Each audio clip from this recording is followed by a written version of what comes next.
오늘 읽어드릴 책은 혼자 잘해주고 상처받지 마라입니다. 여러분들은 살면서 누군가에게 잘해주고 그 사람에게 상처를 받은 적이 있나요? 저는 과거를 생각해보면 제 친한 친구들에게 그냥 아무 이유 없이 잘해줬다고 생각했는데 막상 나중에 돌아봤을 때 그 친구들이 나에게 못한다면 나 혼자 상처받고 그 친구들과 멀어졌던 적이 있습니다. 그래서 그런 건지 서점에 가서 책을 고를 때 이 책이 제 눈에 띄어 여러분들에게 이렇게 소개하고 있는 것 같습니다.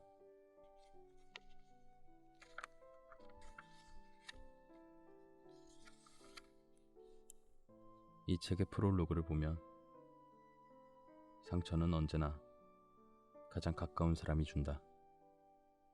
언제가 진료실을 찾았던 20대 여성을 기억한다. 어린 시절부터 통통한 몸이 콤플렉스였던 그녀는 살만 빼면 자신의 모든 문제가 해결되리라 생각했다. 취업이 어려운 것도, 연애가 매번 실패로 끝나는 것도, 교우 관계가 문제가 생기는 것도 단지 자신의 살 때문이라고 생각했다. 그래서 죽어라 다이어트에 매달렸는데 들이는 노력에 비해 살이 빠지는 속도가 더뎠다. 그녀는 점심을 먹고 그대로 친구를 만나도 이미 밥 먹었다라는 말을 하지 못했다. 친구 혼자 점심을 먹게 하는 게 미안하다는 이유였다. 저녁이라고 별반 다를까? 자신이 다이어트 중이란 말을 입 밖으로 꺼내는 게 상대를 불편하게 한다는 생각에 식사 요청을 거절하지 못했다. 심지어 하루에 같은 식사를 2번씩 먹는 경우도 있었다. 그러니 체중이 줄 리가 없었다. 그러던 어느 날 그녀가 용기를 내 주변 사람들에게 다이어트 사실을 공표했다. 자신이 살을 빼기로 마음먹고 다이어트 클리닉도 다니고 있다고 고백했다. 문제는 여태까지 클리닉을 다닌 결과가 그거야. 아니 진작 말을 하지. 다이어트 중이라고 말했으면 굳이 모임에 나오라고 하지 않았을 텐데 라는 주변의 반응이었다. 친구들이 제가 뚱뚱하다고 무시하는 게 맞죠? 저 정말 상처받았어요. 보란듯이 날씬해져서 복수해 줄 거예요. 다시는 저를 얕보지 못하게, 함부로 대하지 못하게 만들 거예요. 바라는 게 없으면 실망도 없다. 안타깝지만 그녀의 상처는 그녀 스스로 만든 것이다. 평소 자신이 친구들에게 배려와 친절을 많이 베풀었으니 지인들 역시 그대로 돌려줄 것이라는 기대가 만든 상처다. 이렇게 생각해보자. 당신은 지금 새로 산 하얀 신발을 신고 외출했다. 그런데 길을 가다 모르는 사람이 그 신발을 밟았다. 당연히 화가 나고 짜증이 나겠지만 마음의 생채기를 입진 않는다. 상대에 대한 어떤 기대도 없기 때문이다. 하지만 당신과 친한 사람이 신발을 밟고 아, 미안, 몰랐어, 인상 좀 펴, 뭐 그런 거 가지고 그래 라고 이야기하면 감정이 복잡해진다. 밟힌 신발의 문제가 아니라 내 마음과 감정을 읽어주자는 상대에 대한 원망이 스스로에게 상처를 주는 것이다. 아마 상대는 당신이 스트레스를 받고 있는 사실조차 인지하지 못할 가능성이 크다. 우리가 어린아이에게 경제적인 보상, 칭찬과 격려, 배려를 바라지 않는 것은 상대에게 그러한 기대가 없기 때문이다. 그들은 보호하고 배려해야 할 대상이지 기대하고 의지해야 할 대상이 아니다. 이것이 바로 서툴기 그지없는 아이의 편지 한 통에도 감동을 받는 이유다. 바라는 게 없으면 실망도 없다. 기대가 없으면 상처도 없다. 사람 관계라는 것이 이처럼 담백하면 얼마나 좋겠는가. 하지만 현실은 그렇지 않다. 그래서 관계에도 연습이 필요한 것이다.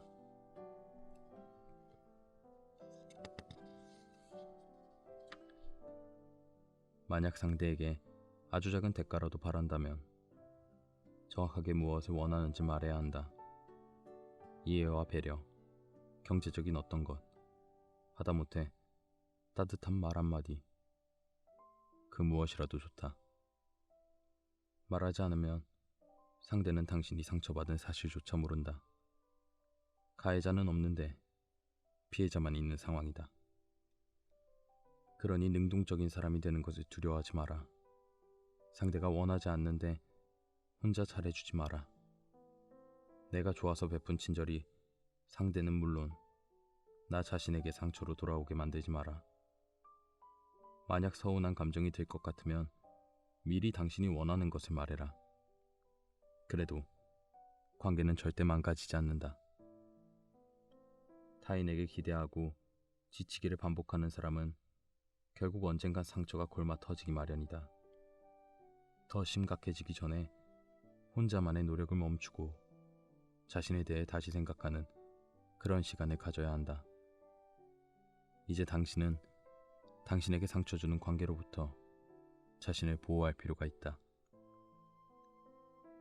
이 책이 관계에 지친 이들에게 완벽한 처방전이 될 수는 없겠지만 한 알의 비타민 혹은 영양제처럼 곁에 두고 복용하는 심리 캡슐이 되길 바란다. 상대에게 의존하고 집착하려는 마음, 타인의 평가에 민감하게 반응하는 마음, 모두에게 인정받고 사랑받고 싶은 마음이 들 때마다 들춰보면 조금은 단단해진 마음을 발견하기를. 2017년 겨울, 유은정.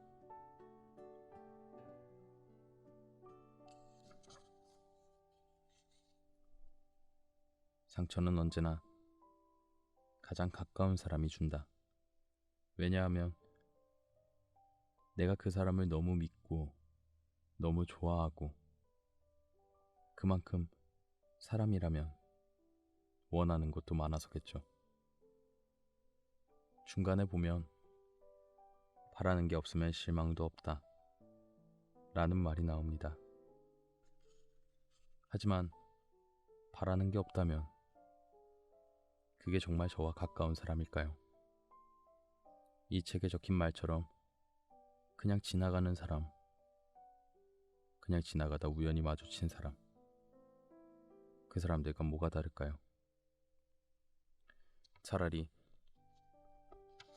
이 책의 뒷부분에 적힌 조그만한 대가라도 바란다면 미리 상대방에게 말하고 그러고 나서 내가 잘해주는 것, 그렇게 하는 게 어떨까요? 난 너한테 이런 걸 원해. 넌 내 정말 좋은 친구야. 그래서 내 등 뒤를 맡길 수 있어. 그렇기 때문에 내가 너한테 이만큼 잘해주는 거야. 너도 내가 힘들 때 내 편이 되어줬으면 좋겠어. 뭐 이런 식으로 미리 손 내밀고 미리 말을 해준다면 서로 상처받을 일도 적어지고 오히려 그 관계가 더 끈끈해지진 않을까요?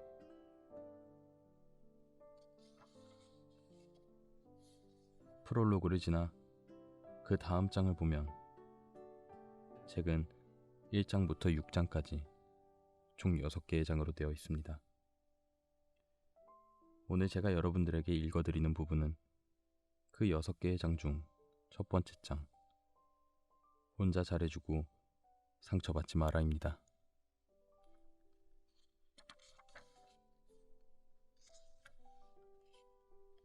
첫 번째 장을 보면 여러 가지 에피소드들이 있습니다. 이 에피소드들은 누구나 겪어볼 수 있는 혹은 누구나 겪어봤을 법한 뭐 그런 공감대를 형성할 수 있는 글들입니다.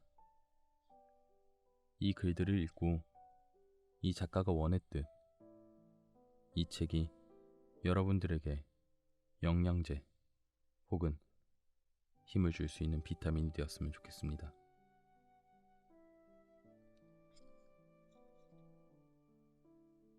첫 번째 장, 혼자 상처받는 일은 그만할 때도 됐다. 당신은 왜 상처를 받을까? 제가 인생을 잘못 살고 있는 것 같아요. 얼마 전 진료실에서 만난 한 30대의 여성이 말했다. 그녀는 그저 좋은 친구, 착한 딸, 멋진 선배, 예의 있는 후배, 능력 있는 동료, 무엇보다 말이 통하는 따뜻한 사람이 되고 싶었다고 한다. 특별한 무언가를 바라는 게 아니라 아무에게도 피해주지 않는 사람이고 싶었다는 것이다. 하지만 그녀에게 돌아온 것은 상처뿐이었다. 어느덧 주변 사람 모두가 그녀의 희생과 배려를 당연한 것으로 받아들이기 시작한 것이다. 그녀의 마음에 생채기를 낸 것은 자신이 필요할 때만 연락하고 정작 도움이 필요할 때는 외면하는 친구도, 자신의 성과를 깎아내리는 상사도, 자신의 기분과 감정을 무시하는 연인도 아니다. 뚜렷한 원인을 알 수 없는, 서서히 자신의 주변을 감싸고 도는 불편한 감정 때문이었다. 이러한 경우 알 수 없는 서운함과 이유 모를 소외감을 호소하는 경우가 많다. 주변 사람들은 변한 게 없는데 내면의 감정 변화가 시작된 것이다. 이러한 현상은 자신의 욕구보다 갈등 없는 관계가 중요한 사람, 그래서 자신과의 소통이 단절된 사람에게서 자주 나타난다. 기대 심리의 덫. 농부는 밭을 갈 때 힘 좋고 일 잘하는 소가 아니라 묵묵히 말 잘 듣고 잘 따르는 순한 소에게 쟁기를 매단다고 한다. 젊고 힘이 좋지만 쟁기 끌기를 거부하는, 자신의 뜻에 반하는 소와 씨름하느니 조금 서툴고 느리더라도 말 잘 듣는 소에게 쟁기를 매는 게 편하기 때문이다. 분란과 갈등이 두려워서 상대방의 요청을 잘 거절하지 못하는가? 단호하게 의견을 이야기하면 버릇없다는 소리를 들을 것 같고, 친절하게 굴지 않으면 미움받을 것 같다고 생각하는가? 상대에게 부담 주기 싫어서 부탁도 제대로 하지 못하고, 행여 일에 방해될까 싶어 약속조차 마음대로 변경하지 못하는가? 안 된다, 불가능하다, 어렵다라는 이야기 대신 최선을 다해보겠다, 가능하게 노력해보겠다, 상사와 논의해보겠다 라고 말하지는 않는가? 자신은 상대에 배려하는 차원에서 매몰차게 이야기를 하지 못하는 것이라고 말하지만 이는 사실 아니다. 항상 사람들에게 이용만 당하고 중요한 순간엔 소외된다고 말하는 사람 역시 마찬가지다. 본인 스스로 일을 자처해놓고 혼자 모든 것을 안고 가는 상황을 만들어 놓고 막상 일이 닥치면 혼자 상처받는 일은 그만할 때도 됐다. 나는 상대를 이만큼 생각하고 배려하는데 왜 그 사람은 내 마음을 조금도 알아주지 않는 거지? 왜 나의 친절을 당연한 일로 받아들이는 거지? 라는 생각에 혼자 절망과 좌절, 분노와 소외감에 잠식당하는 행동을 이제 그만 멈춰야 한다. 분노와 외로움, 소외감과 배신감 등의 감정은 주변의 무관심이 아니라 내 편이라고 생각했던 사람, 나를 챙겨줄 사람이라고 기대했던 상대가 외면할 때 생기는 경우가 많다. 내가 이 정도 했으니 상대도 저 정도 해주겠지 라고 생각하지 마라. 사람의 관계에도 패턴이라는 게 있어서 한 번 취하는 사람은 계속 취하고 빼앗기는 사람은 계속 실하게 된다. 거절이 어렵다면 이것 하나만 기억해라. 당신이 지금 밀어내려고 하는 것은 상대방의 인격이나 그 사람이 아니라 부당한 상황과 어쩔 수 없는 현실일 뿐이란 사실을. 상대의 문제를 나의 문제로 혼동하지 마라. 개 중에는 상대방에게 상처를 줄까봐 말을 돌려하는 사람도 있다. 정말 상대에게 상처나 피해를 주지 않기 위해서는 무엇보다 자신의 생각을 제대로 표현할 줄 알아야 한다. 미국의 국민 배우라고 불리는 모건 프리먼이 한 기자와 인터뷰를 했을 때 일이다. 제가 당신을 검둥이라고 부르면 어떤 상황이 벌어지나요? 아무 일도 일어나지 않습니다. 인종차별적인 발언인데 문제가 없다는 말씀인가요? 그건 저한테 문제가 있는 게 아니라 검둥이라는 잘못된 단어를 사용한 그 사람에게 문제가 있는 거니까요. 상대의 문제를 자신의 문제로 혼동하지만 않아도 상처받을 일은 현저히 줄어든다. 자신의 에너지를 타인의 감정을 살피는 데 허비하지 않으면 타당한 비판은 수용하지만 부당하고 일방적인 비난으로부터는 자신을 보호하는 힘을 갖게 된다. 모든 관계는 주고받는 것이다. 자신은 상대에게 시간과 정을 쏟았는데 돌아오는 것이 아무것도 없다면 얼마나 허무하겠는가. 친구, 연인, 가족, 지인 등 모든 관계에서 한쪽의 일방적인 희생만으로는 관계가 지속될 순 없다. 진짜 친구는 어려울 때 외면하지 않는 친구가 아니라 내가 정말로 잘 되었을 때 진심으로 축하해주고 함께 기뻐해주는 사람이다 라는 말이 있다. 맞는 말이라고 생각한다. 사람의 마음이란 게 그렇다. 상대에 대한 연민과 동정, 안쓰러움은 갖기 쉬워도 시기와 질투는 쉽게 버리지 못한다. 가깝고 친한 사이일수록 더욱더 그렇다. 만약 당신이 누군가에게 최선을 다했는데 돌아오는 게 상처뿐이라면 굳이 그 인연을 더 이상 끌고 갈 필요가 없다. 그들이 당신의 친절과 배려를 밀어낸 것이 당신이 그들을 외면한 것이 아니다. 당신의 진심이 잘못된 게 아니라 그것을 제대로 받아들이고 되돌려주지 못한 상대의 잘못이다. 그 사람이 당신의 친절과 호의를 받을 자격이 없는 사람이었을 뿐이다. 지금이 아니더라도 떠날 사람은 떠난다. 우리도 안다. 당신은 그 누구보다 열심히 살아왔고 매 순간 최선을 다해왔고 지금까지 그래왔고 앞으로도 그럴 것이다. 다른 사람을 배려하고 민폐를 끼치지 않으려는 그 마음은 칭찬받아 마땅하다. 하지만 당신이 그렇게 바라는 인정받는 사람은 칭찬과 비난에도 흔들리지 않고 좋은 일이나 나쁜 일임에도 휘둘리지 않으며 자신의 일을 제대로 해내는 사람이다. 책임을 타인에게 전가하지 않고 어떤 위기나 돌발 상황에도 뛰어난 대처 능력을 보이는 강한 사람이다. 조금은 이기적이어도 괜찮다. 가끔은 상대의 기대를 외면해도 괜찮다. 한 번쯤은 거절해도 괜찮다. 때로는 욕을 먹어도 괜찮다. 지금껏 한없이 친절했던 당신이 조금 변했다고 외면할 사람이라면 지금이 아니더라도 언제든 떠날 사람이다. 더는 혼자 잘해주고 상처받지 마라. 상대가 원하지 않는 배려를 베풀고 되돌아오지 않은 친절을 기대하지 말자. 당신은 충분히 행복할 자격이 있는 사람이고 지금보다 더욱 사랑받고 보호받아야 하는 존재다. 그러니 사람이나 관계에 의존하고 집착하기보다는 현상과 문제에 집중하려는 마음을 가지자. 상대의 기분에 휘둘리는 자신을 발견한다면 당면한 문제로 관점을 전환하려는 노력을 기울이자. 상대의 감정에 맞춰진 관심의 초점을 나의 감정으로 되돌리기만 해도 상황에 휘둘리지 않고 자극에 흔들리지 않는 그런 관계 맺기가 가능해질 것이다.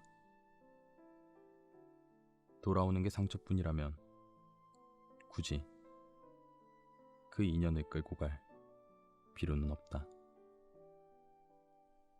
혼자 잘해주고 상처받지 마라의 첫 번째 장. 혼자 상처받는 일은 그만할 때도 됐다였습니다. 이 중에 저는 제 마음속에 조금 확실히 남는 글이 있었습니다. 조금은 이기적이어도 괜찮아. 그 말이 이 책을 읽고 나서 계속해서 떠올랐습니다. 착한 어린이 증후군이라고 하죠. 누구에게나 잘해주고 누구에게나 친절하고 그러면서 혼자 마음의 상처가 계속해서 커지는. 요즘 현대사회에서는 많은 사람들이 갖고 있는 병이라고 합니다.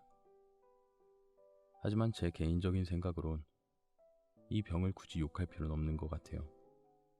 왜냐하면 누군가에게 친절을 베풀고 누군가에게 잘해준다는 것은 욕을 먹을 행동이 아닌 오히려 칭찬을 받을 행동이니까요. 여러분, 만약 이걸 듣는 여러분이 착한 어린이 증후군에 걸려 있다면 조금은 이기적이게 변해도 괜찮지 않을까요? 내가 조금 이기적으로 변했다고 해서 내 옆을 떠나갈 사람이라면 굳이 그것 때문이 아니더라도 언젠간 여러분의 옆을 떠나게 될 것입니다. 이 책의 마지막 글처럼 돌아오는 게 상처뿐이라면 굳이 그 인연을 끌고 갈 필요는 없습니다. 오히려 내가 변하는 모습을 더 감싸주고 내 손을 잡아주는, 그렇게 해서 내 옆에 항상 남아있는 그런 친구들에게 더 잘해주는 것이 맞다고 생각합니다. 지금까지 유은정 작가님의 혼자 잘해주고 상처받지 말아였습니다. 여러분, 오늘도 편안한 밤 되세요.